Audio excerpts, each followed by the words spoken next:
Hello' friends, আজি মই কথা পাতিব ওলাইছোঁ ভাৰতৰ 29খন ৰাজ্যৰ ৰাজধানী, সাক্ষৰতা হাৰ আৰু সেই ৰাজ্যসমূহৰ অফিচিয়েল লেংগুৱেজৰ ওপৰত। তেনেহ'লে আহক আজি আমাৰ ভিডিঅ'টো আৰম্ভ কৰোঁ। ভিডিঅ'টো চোৱাৰ আগত মোৰ চেনেলটো ছাবস্ক্ৰাইব কৰিবলৈ একেবাৰে নাপাহৰিব আৰু কাষতে থকা ঘণ্টা বটনটো টিপি দিবলৈ নাপাহৰিব। যদি কিবা নতুন ভিডিঅ' আহে তেনেহ'লে আপোনালোকে অতি সোনকালে ইয়াৰ নটিফিকেশ্যন পাই যায়। তেনেহ'লে আহক আমাৰ ভিডিঅ'টো আজি আৰম্ভ কৰোঁ।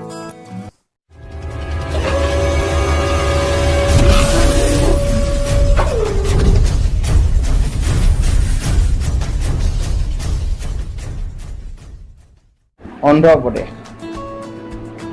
ভাৰতৰ দক্ষিণ দিশৰ এখন ৰাজ্য অন্ধ্ৰপ্ৰদেশ। অন্ধ্ৰপ্ৰদেশৰ ৰাজধানী হ'ল হায়দৰাবাদ আৰু অন্ধ্ৰপ্ৰদেশৰ অফিচিয়েল লেংগুৱেজ হ'ল তেলেগু আৰু লগতে উৰ্দুও পোৱা যায়। অন্ধ্ৰপ্ৰদেশৰ সাক্ষৰতা হাৰ হৈছে 67%।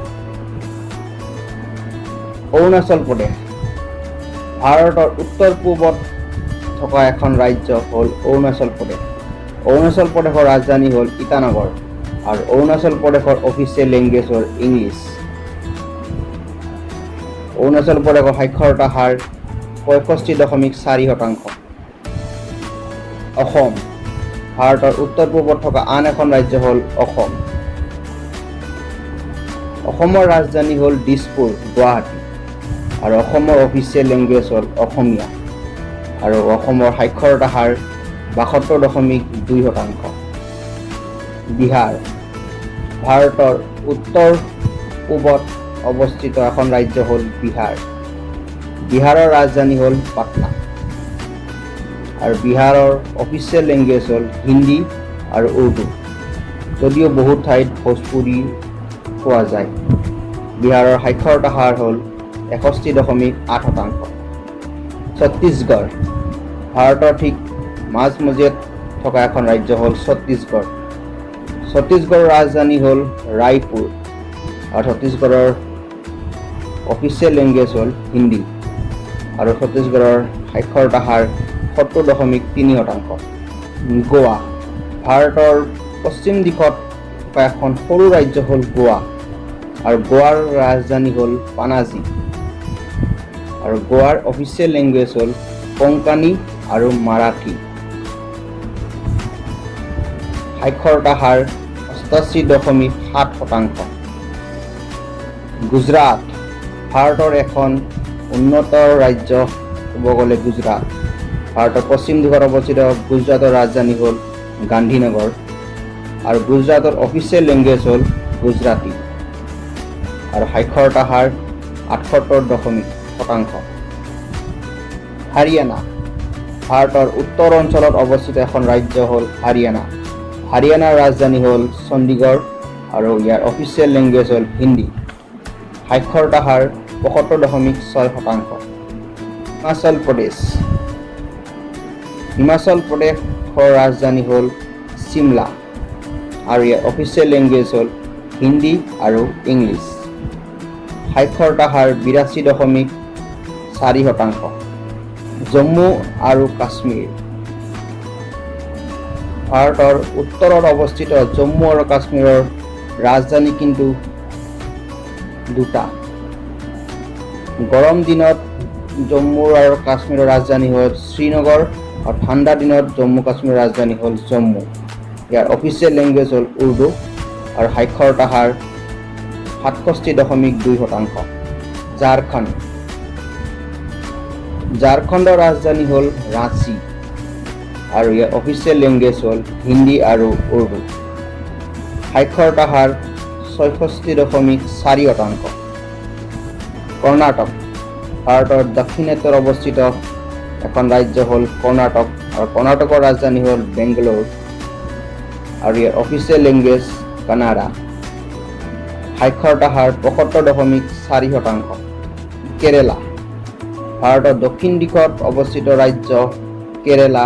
কেৰেলাৰ ৰাজধানী হ'ল থিৰুভানন্তপুৰম আৰু ইয়াৰ অফিচিয়েল লেংগুৱেজ হ'ল মালায়ালম। সাক্ষৰতা হাৰ ভাৰতৰ সকলো ৰাজ্যতকৈ অধিক শীৰ্ষত অৱস্থিত 94% মানে 94% সাক্ষৰতা হাৰ।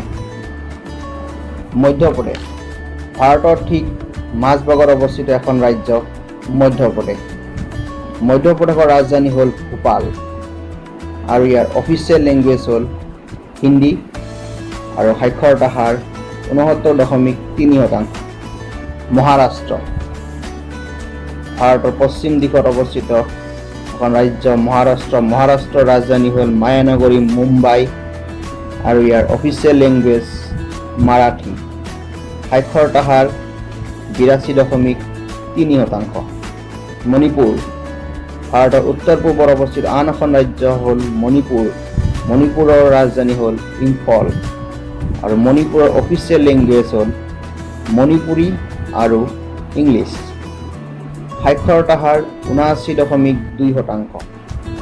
মেঘালয় মেঘালয়ৰ ৰাজধানী হ'ল শ্বিলং আৰু ইয়াৰ অফিচিয়েল লেংগুৱেজ হ'ল ইংলিছ আৰু খাচী। সাক্ষৰতা হাৰ 74.4%। মিজোৰাম উত্তৰ পূৰ্বৰ আন এখন ৰাজ্য মিজোৰাম। মিজোৰামৰ ৰাজধানী হ'ল আইজল আৰু ইয়াৰ অফিচিয়েল লেংগুৱেজ হ'ল মিজো আৰু ইংলিছ। সাক্ষৰতা হাৰ 91.3%। ক'ব গ'লে ভাৰতৰ ভিতৰত দ্বিতীয় স্থানত আছে মিজোৰাম। নাগালেণ্ডৰ ৰাজধানী হ'ল কোহিমা আৰু ইয়াৰ অফিচিয়েল লেংগুৱেজ হ'ল ইংলিছ আৰু সাক্ষৰতা হাৰ 79.6%। উৰিষ্যা ভাৰতৰ পূব দিশত অৱস্থিত ৰাজ্য উৰিষ্যাৰ ৰাজধানী হ'ল ভুৱনেশ্বৰ আৰু ইয়াৰ অফিচিয়েল লেংগুৱেজ হ'ল উৰিয়া। সাক্ষৰতা হাৰ প্ৰায় 72.9%। পাঞ্জাৱৰ ৰাজধানী হ'ল চণ্ডীগড় আৰু ইয়াৰ অফিচিয়েল লেংগুৱেজ হ'ল পাঞ্জাবী। সাক্ষৰতা হাৰ 75.8%। ৰাজস্থানৰ ৰাজধানী হ'ল জয়পুৰ আৰু ইয়াৰ অফিচিয়েল লেংগুৱেজ হ'ল হিন্দী আৰু ইংলিছ। সাক্ষৰতা হাৰ 66.1%। ছিকিম ভাৰতৰ উত্তৰ পূৰ্বত থকা আন এখন সৰু ৰাজ্য ছিকিমৰ ৰাজধানী হ'ল গেংটক। ইয়াৰ অফিচিয়েল লেংগুৱেজ হ'ল ইংলিছ। সাক্ষৰতা হাৰ 81.4%। তামিলনাডু ভাৰতৰ একেবাৰে তলত অৱস্থিত ৰাজ্য হ'ল তামিলনাডু আৰু তামিলনাডুৰ ৰাজধানী হ'ল চেন্নাই। ইয়াৰ অফিচিয়েল লেংগুৱেজ হ'ল তামিল আৰু ইংলিছ।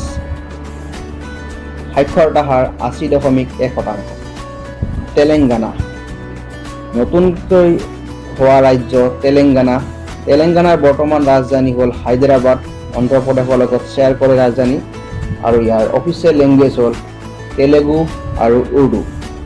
সাক্ষৰতা হাৰ 64.4%।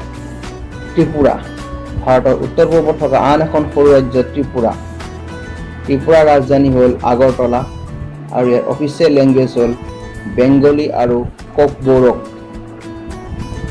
সাক্ষৰতা হাৰ 87.2%। উত্তৰ প্ৰদেশৰ ৰাজধানী হ'ল লক্ষ্ণৌ আৰু ইয়াৰ অফিচিয়েল লেংগুৱেজ হ'ল হিন্দী আৰু উৰ্দু। সাক্ষৰতা হাৰ 67.7%। উত্তৰাখণ্ডৰ ৰাজধানী হ'ল দেহৰাদুন। ইয়াৰ অফিচিয়েল লেংগুৱেজ হ'ল হিন্দী আৰু সাক্ষৰতা হাৰ 78.8%। পশ্চিমবংগৰ ৰাজধানী হ'ল কলকাতা আৰু ইয়াৰ অফিচিয়েল লেংগুৱেজ হ'ল বেংগলী। সাক্ষৰতা হাৰ প্ৰায় 76.3%। এয়াই আছিল ভাৰতৰ 29খন ৰাজ্যৰ ৰাজধানী, অফিচিয়েল লেংগুৱেজ আৰু সাক্ষৰতা হাৰৰ বিষয়ে। আৰু লগতে ভাৰতৰ কেন্দ্ৰীয় শাসিত অঞ্চলসমূহ আছে, সেইসমূহৰ ডাটা মই ইয়াত নাই দিয়া। যদি আপোনাৰ লাগে তেনেহ'লে মোক ক'ব, মই আৰু এটা ভিডিঅ' বনাই কেন্দ্ৰীয় শাসিত অঞ্চলৰ ৰাজ্যসমূহৰ বিষয়েও আপোনালোকক ক'ব চেষ্টা কৰিম। আজিলৈ ভিডিঅ' ইমানেই। যদি ভিডিঅ'টো ভাল লাগিছে তেনেহ'লে লাইক কৰক, শ্বেয়াৰ কৰক আৰু সকলোকে জনাওক। ধন্যবাদ।